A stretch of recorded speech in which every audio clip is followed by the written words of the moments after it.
কথাতেই তো আছে কৃষ্ণ নামেই ভক্তি আর কৃষ্ণ নামেই মুক্তি। হ্যালো এভরিওয়ান, তোমাদের সকলকে অনেক অনেক ভালোবাসা জানিয়ে আমরা একটা নতুন ভিডিও স্টার্ট করলাম। তো বন্ধুরা, তোমরা তো আগের ভিডিও থেকে জানতেই পেরেছিলে আমাদের পাশের বাড়িতে ছিল পুজো, আর সেই উপলক্ষে আমাদের বাড়িতে একটা ছোটখাটো কীর্তনের আয়োজন করা হবে। আর এই থেকে দেখো, যেহেতু সন্ধ্যাবেলায় কিছু কিছু আত্মীয় স্বজন আসবেন, তো তার কারণে এখানে রান্না বান্নারও জোগাড় শুরু হয়ে গেছে।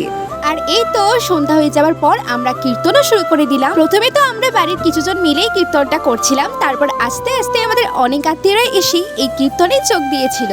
আর সত্যি কীর্তনের তো একটা আলাদাই মাত্র আছে। আর সত্যি আমাদের জীবনে যাই ঘটুক না কেন, যতই দুঃখ থাকুক না কেন, এই কীর্তনে একমাত্র আমাদের সাংসারিক যন্ত্রণা থেকে মুক্তির উপায়। তারপরে আমরা চলে আসলাম রাতের খাবার খেতে। আর আজকে আমাদের মেনুতে ছিল অনেক রকম আইটেম। প্রথমেই ভাতে পড়ে গেল লুচি, ছোলার ডাল। লুচি দিয়ে ডাল খাওয়া শেষ করতেই তারপর চলে এলো আলুর দম। লুচি দিয়ে আলুর দম খাওয়া শেষ করার পর আমি একটু মুড়ি দেওয়া আলুর দম খেয়ে দেখলাম। আর শেষ ভাতে ছিল আমের চাটনি আর তার সাথে পাঁপড়। তো বন্ধুরা, আজকে তো আমাদের রাতের ডিনারটা জাস্ট জমে গেল। তোমাদের সাথে দেখা হবে নতুন কোনো ভিডিও নিয়ে। তো আজকের মতো বাই।